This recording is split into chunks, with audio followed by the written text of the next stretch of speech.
जय हिंद दोस्तों। 1 जनवरी 2025 केंद्रीय कर्मचारी पेंशनर्स की 5 बड़ी मांगे। आखिर 5 बड़ी मांगों का क्या हुआ, कौन कौन सी वो मांगे, मैं बात करूंगा 8वें वेतन आयोग की, मैं बात करूंगा 5% पेंशन बढ़ोतरी की, मैं बात करूंगा कम्यूटेशन पेंशन की, मैं करूंगा नोशनल इंक्रीमेंट की और 18 महीने डीए एरियर की। ये जो 5 मांगे हैं जो बहुत प्रभाव रखती हैं हमारे जीवन में। हाँ जी दोस्तों, यदि हम सर्विंग हैं या रिटायरी हैं केंद्रीय कर्मचारी, तो हमारे दोनों को आर्थिक प्रभाव कितना डालती हैं। तो 2024 में इनके ऊपर क्या क्या हुआ और 2025 में क्या क्या संभावना है, क्या हमें 8वें वेतन आयोग के मिलेगा या इसके रूप में कुछ और मिलेगा। हाँ जी दोस्तों, 5% पेंशन बढ़ोतरी का मुद्दा 2023 की संसदीय समिति की सिफारिश, अब आगे क्या होने वाला है। मैं बात करूंगा दोस्तों कम्यूटेशन रिकवरी पेंशन के ऊपर, जहां 2 स्टेट दे सकती है तो सरकार क्यों नहीं दे सकती।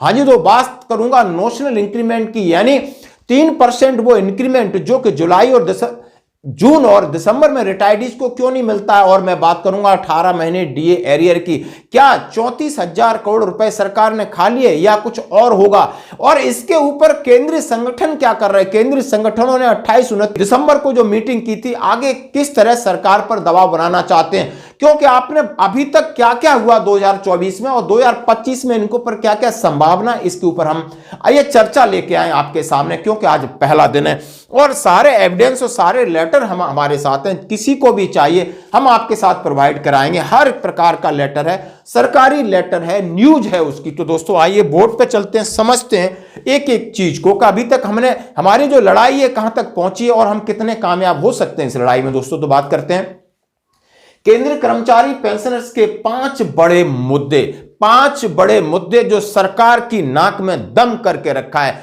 और यह सवाल है 140 करोड़ जनता का नहीं, सिर्फ 1 करोड़ जिसमें केंद्रीय कर्मचारी और पेंशनर्स हैं, उनकी बात को सरकार कितना गंभीरता से ले रही, ये भी बड़ा सवाल आता है। तो सबसे पहले जो मुद्दे मैंने आपको बोर्ड पे लिखे हैं, मैं सबसे 8वां वेतन आयोग को, जो कि बिल्कुल, क्योंकि इसके ऊपर 1 फरवरी 2025 को भविष्य है। 1 फरवरी आज से 30 दिन के बाद बड़ी घोषणा होगी। किस प्रकार घोषणा होगी, अभी तक क्या हुआ, जैसे कि मानसून सत्र में सरकार ये नई बनी और इसका पहला आम बजट था, क्योंकि इसने अंतरिम बजट अपना फरवरी में दे दिया था। सरकार पूरी तरीके से जब बन जाती है तो आम बजट हुआ, तो मानसून सत्र में पूर्ण बजट के अनुसार बहुत सारे सवाल पूछे गए इनसे। लोगों को यह उम्मीद थी, मीडिया में रिपोर्ट्स आई थी कि नहीं मानसून सत्र में 8वें वेतन आयोग को लेकर के कुछ घोषणा हो सकती है, क्योंकि पिछला 6ठा और 7वां वेतन आयोग को जिस तरीके से 14-15 या 2-2 साल पहले इनकी घोषणा हुई थी और यह सरकार डेढ़ साल बचा था, तो मानसून सत्र में हम पूरी तरह उम्मीद में थे। लेकिन जब वित्त सचिव स्वामीनाथन जी ने क्लियर कर दिया था कि वो चुनावी मुद्दा हो सकता है, समय अभी बहुत है, हम जल्दी इसके ऊपर निर्णय लेंगे, तो हो गया कि मानो 6 महीने बाद, यानी अब 1 साल बाकी है, क्योंकि 1 जनवरी 2026 से प्रभावी है।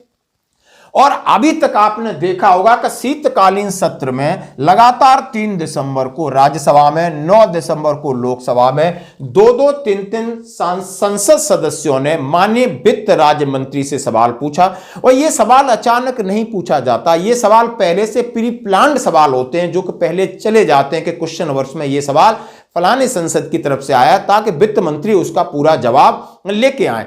तो वित्त राज्य मंत्री ने जो जवाब दिया तो उन्होंने बोला ऐसा कोई चीज विचाराधीन ही नहीं है। मतलब एक पे कमीशन अपने आप में एक इंस्टीट्यूशन है, पे कमीशन एक बैठता और पे कमीशन के बारे में बोला विचाराधीन नहीं। उसके बाद फिर पत्राचार शुरू होता है, वित्त मंत्री को पत्र किया जाता है, कैबिनेट सचिव को लिखा जाता है, प्रधानमंत्री जी को लिखा जाता है, वित्त मंत्री जी को लिखा जाता है, यानी सबको लेटर लिखा जाता है और सबसे गंभीर रूप से प्रार्थना की जाती है और उनसे कहा है कि आप इसके मामले में थोड़ा सीरियस हो जाइए। और आप लास्ट में देख सकते हो कि 11/12/2024 को माननीय प्रधानमंत्री जी कार्यालय में लेटर लिखा है कि केंद्र सरकार के कर्मचारियों पेंशन भोगियों के लिए 8वें केंद्रीय वेतन आयोग के गठन तत्संबंधी उन्होंने सीधा लिखा है कि श्रीमान हमारे 7 लाख केंद्रीय सरकारी कर्मचारियों जो संगठन है और उसमें 130 एसोसिएशन और फेडरेशन है, हम इतने लोगों की तरफ से एक पत्र आपको लिख रहे हैं, 7 लाख लोगों की तरफ से, केंद्र सरकार के कर्मचारियों के वेतन में अंतिम बार संशोधन 1 जनवरी 2016 को किया गया था और अब एक साथ 2024 कि डीए भी इसका बढ़ गया है, 53% हो गया है, जबकि पहले सिफारिशें थी आप 5 साल में भी कर सकते थे, डीए मर्ज भी कर सकते थे, लेकिन आपने 10 साल का इंतजार किए बगैर आपका पे पेंशन संशोधन करना था। लेकिन हमें तो अब ये डर है कि 10 साल के बाद आप करोगे या नहीं करोगे, इसके लिए भी आपने अनिश्चितता का माहौल बना दिया है, क्योंकि वित्त राज्य मंत्री पंकज चौधरी जी के बयान से एक अनिश्चित का माहौल, एक भय का माहौल हो गया है। उन्होंने कहा कि केंद्रीय सरकार कर्मचारियों का वेतन ढांचा मजबूत होना चाहिए ताकि लोगों को भरोसा सरकार पर है और लोग अच्छे से काम कर सकें। भारत सरकार, उन्होंने कहा, एक आदर्श नियोक्ता है। उन्होंने कहा है कि हम आपकी रीढ़ की हड्डी हैं, जो आदेश आपके होते हैं, जो आपके नियम बनते हैं, उनको इंप्लीमेंट करना, क्रियान्वयन करना, वो हमारा काम होता है। इसलिए परिसंघ आपसे अनुरोध करता है कि अब समय आ गया कि 8वें केंद्रीय वेतन आयोग के गठन किसी बिना विलंब के किया जाए। और उन्होंने इस तरीके के बहुत सारे विस्तृत नोट्स भी दिया है। उन्होंने अपने बहुत सारे सजेशंस दिए हैं कि कितना फिटमेंट फैक्टर होना चाहिए, क्या क्या होना चाहिए, किस तरीके से किसको लाभ मिलेगा।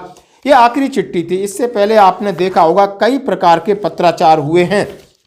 तो दोस्तों, अभी इतना सब होने के बाद, जैसे मैंने कहा कि 1 फरवरी 2025 एक निर्णायक दिन है जिसमें आम बजट होगा, अगले वित्त बजट के लिए घोषणा होगी, तो इसमें 8वां वेतन आयोग लागू होगा, या आप समझ सकते हो कि कोई एक्रोइड से फिटमेंट होगा, जो भी होगा, या डीए मर्ज होगा, सरकार कोई ना कोई फैसला जरूर लेगी, क्योंकि सरकार के ऊपर दबाव है। जब सरकार नहीं सुन रही तो 28-29 दिसंबर को कानपुर में कर्मचारी संगठन की बैठक हुई। वहां से निर्णय लिया गया था कि जनवरी में, यानी लगभग 25 जनवरी के बाद राष्ट्रव्यापी आंदोलन करेंगे ताकि सरकार 6-7 दिन में सरकार को हम चेतावनी दे सकें। तो दोस्तों, ये था, लेकिन संभावना अभी एक्सपर्टीज ये कह रहे हैं कि अब 8वां वेतन आयोग तो नहीं होगा, लेकिन आपको किसी न किसी फिटमेंट फैक्टर की बात, उस पर एक कुछ न कुछ आपका बढ़ोतरी होगी, फिटमेंट फैक्टर के तहत हो सकती है, डीए के साथ कोई भी संभावना से आप इनकार नहीं कर सकते, या कोई सरकार नया और तरीका ला सकती है। इसके ऊपर बिल्कुल सरकार मंथन अपना कर रही। तो ये थी 8वें वेतन आयोग को लेकर रिपोर्ट। अब मैं बात करूंगा 5% पेंशन बढ़ोतरी की बात को लेकर। जैसा हम आपके सामने ये मुद्दा लेके आए, उसमें सीधा सीधा लिखा है, और ये 2023 में संसदीय समिति की रिपोर्ट थी। इसमें लिखा है, implementation of joint parliament committee recommendation 110 and pension commuted issue. उन्होंने ये 3/12/2024 को माननीय सीता निर्मला को पत्र लिखा था। अब इसका मैं थोड़ा सा ब्रीफ में जाता हूं कि 5% पेंशन बढ़ोतरी का मुद्दा अभी का नहीं, 2023 में ये मुद्दा आया। इसके लिए एक पार्लियामेंट कमेटी यानी संसदीय समिति का गठन हुआ। उन्होंने अपनी सिफारिश दी। सिफारिश में लिखा गया था कि 65 साल के बाद आप 5% बढ़ोतरी करिए, जैसा कि 80 साल के बाद डायरेक्ट 20 करते हो, फिर 85 के बाद करते हो, 90 के बाद, 95 के बाद, और 100 साल के बाद पूरी करते हो। लेकिन उससे पहले जो 20% 80 के बाद करते हो, उस फैक्टर को बदलकर 65 साल के बाद 5%, 70 के बाद 10 और 75 के बाद 15 और 80, ताकि ये जो प्रभाव है 5 से 15% बढ़ोतरी है, ऐसे लोगों को मिले जो कम से कम अपना जीवन जी रहे हैं 80 साल के बाद। इस रिपोर्ट में कहा गया है कि लगभग आप समझ सकते हो कि 2 से 5% लोग ही जिंदा रहते हैं, नहीं सब भगवान को प्यारे हो जाते हैं। इसलिए इन्होंने Shrimati Nirmala Sitharaman, honourable finance minister को चिट्ठी लिखी थी इसी दिसंबर की 3 तारीख को। उन्होंने कहा था, your kind attention invited to subject mention above the joint parliament committee recommendation pending from 2023 may be implement as early as possible. उन्होंने कहा जो हमारी रिपोर्ट थी, हमने ऐसा रिपोर्ट आपको दिया है जो कि मामला लोकसभा में गूंजा था, संसदीय समिति बनाई, उसमें पक्ष और विपक्ष के सांसद थे। उन्होंने सबने कहा कि नहीं, 65 साल के बाद 5% बढ़ोतरी, 70 के बाद 10 और 15, इस तरह बढ़ोतरी का उन्होंने कहा है। और joint parliament committee did much homework and discuss with all stake holder and took the, उन्होंने कहा है, consulted recommendation of government, madam it is an establish fact of this government to examine the way of help senior citizen and central government to all possible वे।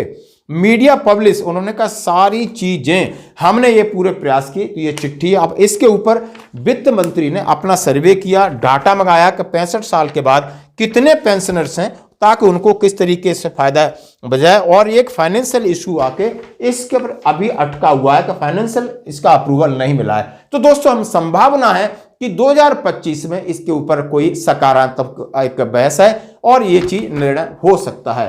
अब बढ़ते हैं commutation recovery को लेकर। हाँ जी दोस्तों, और कम्यूटेशन रिकवरी को लेकर जैसा कि आपने बहुत सारे लेटर, बहुत सारे पत्र हैं जो मैं आपके सामने दिखा सकता हूं, जैसा कि गुजरात सरकार है, हिमाचल है, आंध्रा या तेलंगाना, इन्होंने अपनी रिकवरी जो कि 40 से 50% कम्यूटेशन हम लेके एक लमसम अमाउंट लेके आते हैं, उसकी रिकवरी अभी 15 साल की है सभी के लिए, 12 साल वहां पर इंप्लीमेंट है। और इसी आधार को लेकर के पंजाब हरियाणा कोर्ट में काफी पिछले 6 महीने बहुत बड़ी लंबी लड़ाई चली, एपिसोड चला, लेकिन अंततः वहां भी हम केंद्र कर्मचारियों की हार हुई, क्योंकि जितनी रिट याचिकाएं थी 800 की वो खारिज की, और सरकार ने ये कहा कि भाई ये ऑप्शनल है, आपको लेना हो तो लो, नहीं लेना हो तो मत लो, हमारा आंकड़ा यही है। तो इसके बाद अभी इसके ऊपर गुंजाइश क्या है, आप देख सकते हो कि किसी 2-3 स्टेट ने लागू कर रखा है, 12 साल कर दिया, लेकिन केंद्र सरकार या दूसरी स्टेट गवर्नमेंटें जब आगे आएंगी तो केंद्र सरकार के ऊपर दबाव बनेगा। लेकिन फिलहाल ये मामला 15 साल तक है, ये लगातार हम आगे पीछे इसको लेके चलते रहेंगे दोस्तों।